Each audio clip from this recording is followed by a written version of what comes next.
Bismillahirrahmanirrahim. Assalamualaikum warahmatullahi wabarakatuh. Perkenalkan, nama saya Ida Suryawati.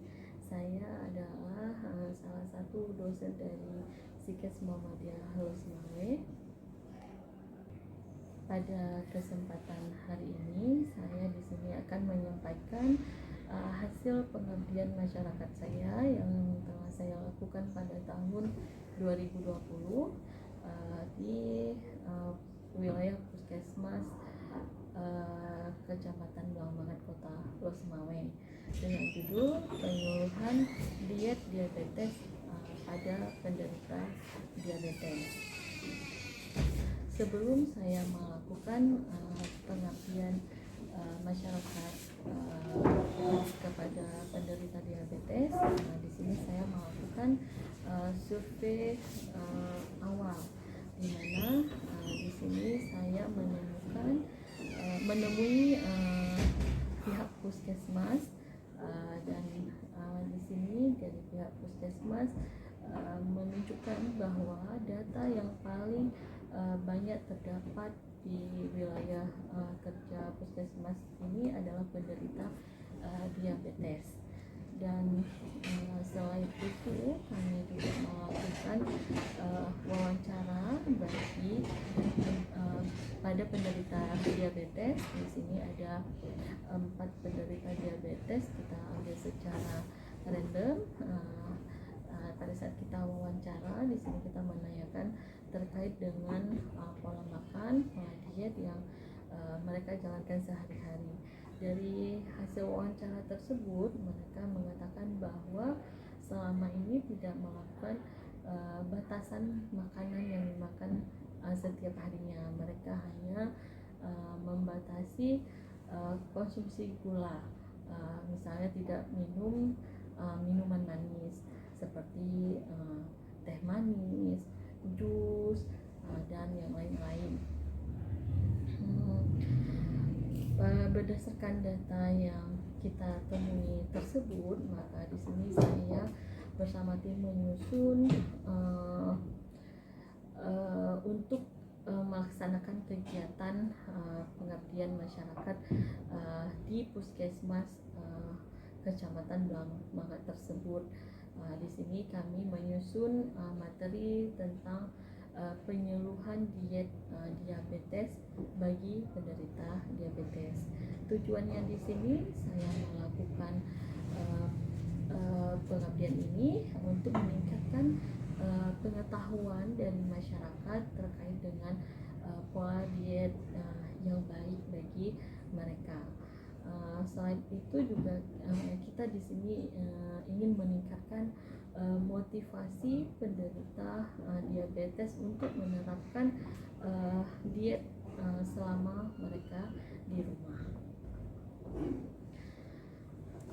Pengabdian masyarakat ini dilakukan pada penderita diabetes yang ikut serta dalam program Prolanis yang dilaksanakan oleh puskesmas. Program ini rutin dilaksanakan oleh puskesmas pada hari Jumat pagi di halaman puskesmas. Peserta yang terlibat dalam pengabdian masyarakat ini terdiri dari 23 peserta yang mereka adalah penderita diabetes sudah lama. Untuk penyampaian materi pengabdian masyarakat ini dilakukan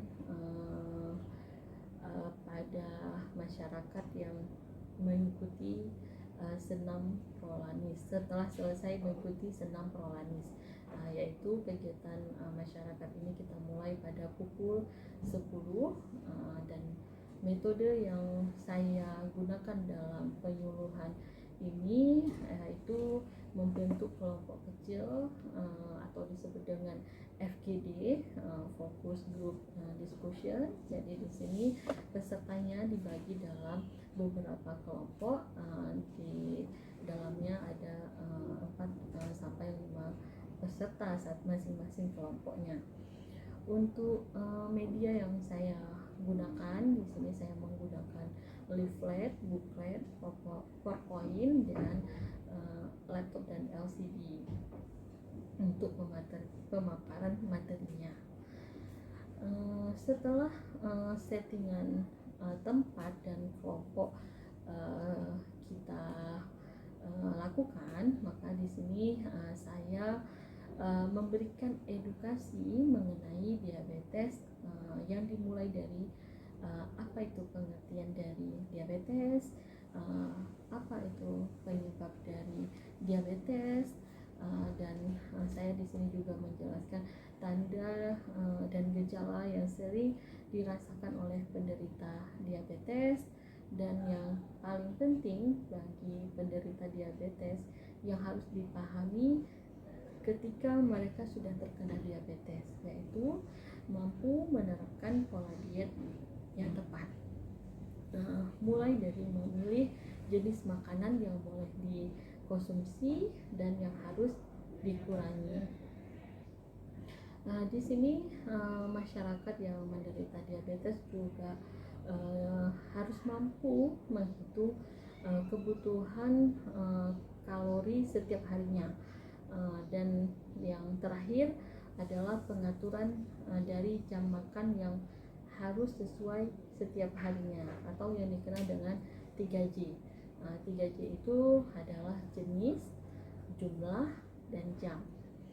Di akhir sesi penyampaian materi, saya di sini juga memaparkan tabel makanan-makanan yang mengandung karbohidrat tinggi yang harus dikurangi oleh penderita diabetes, seperti nasi, pepaya, pisang, dan lain-lain yang tinggi karbohidrat.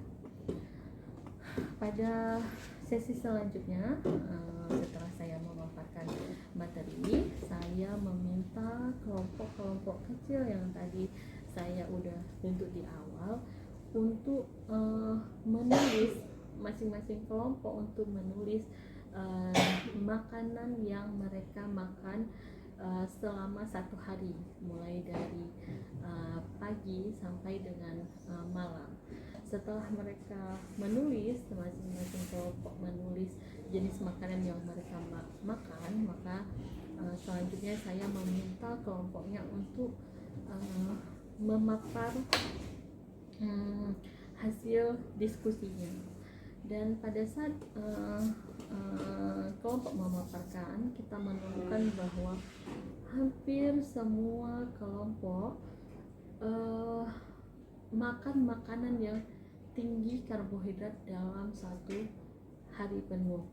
Contohnya, mereka udah makan nasi, mereka juga makan kue.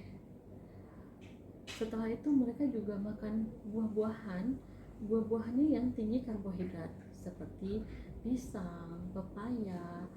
Jadi mereka makan di dalam satu hari yang sama. Maka dari itu saya bersama tim juga di sini mengajarkan kepada masyarakatnya untuk menghitung kalori yang harusnya dibutuhin oleh tubuh mereka sebagai penderita diabetes.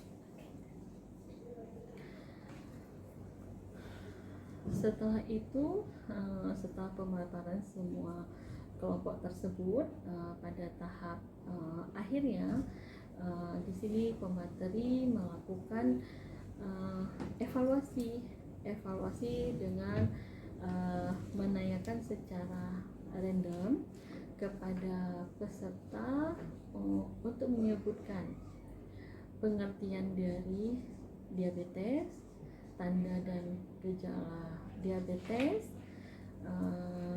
jenis makanan yang harus dibatasi oleh penderita diabetes.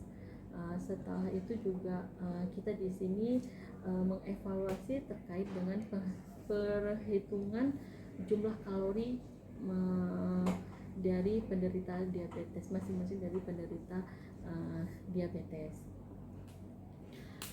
Pada saat setelah kita evaluasi, ternyata masih ada dua kelompok yang masih bingung dengan perhitungan jumlah kebutuhan kalori. Dan masih ada kelompok yang masih belum bisa menyebutkan tanda dan gejala yang biasa timbul pada penderita diabetes. Jadi di sini saya meminta sama kelompok yang sudah bisa menyebutkan sebelumnya. Jadi saya meminta kelompok tersebut juga menyebutkan kembali supaya kelompok yang belum mengetahui tadi bisa mengulang kembali apa itu tanda dan gejala dan cara untuk menghitung kebutuhan kalori yang mereka butuhkan setiap harinya. Dan setelah dilakukan pengulangan tersebut, semua kelompok sudah bisa menyebutkan dan sudah bisa menyebutkan terkait dengan pengertian tanda dan gejala, jenis makanan yang boleh dimakan, tidak boleh dimakan, dan juga menghitung kalori, kebutuhan kalori masing-masing dari mereka.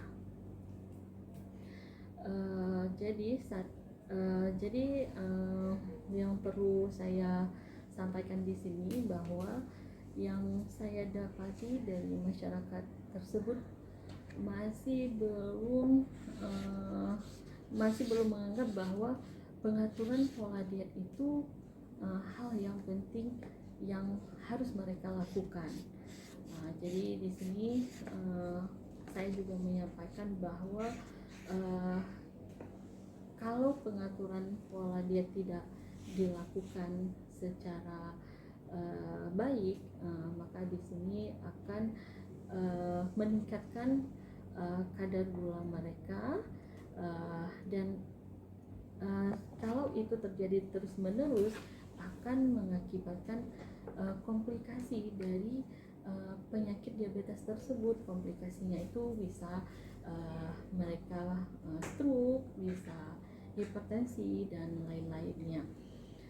Jadi itu saja yang saya sampaikan kepada pengabdian masyarakat saya, dan saya ucapkan terima kasih atas kesempatannya pada hari ini. Saya akhiri, assalamualaikum warahmatullahi wabarakatuh.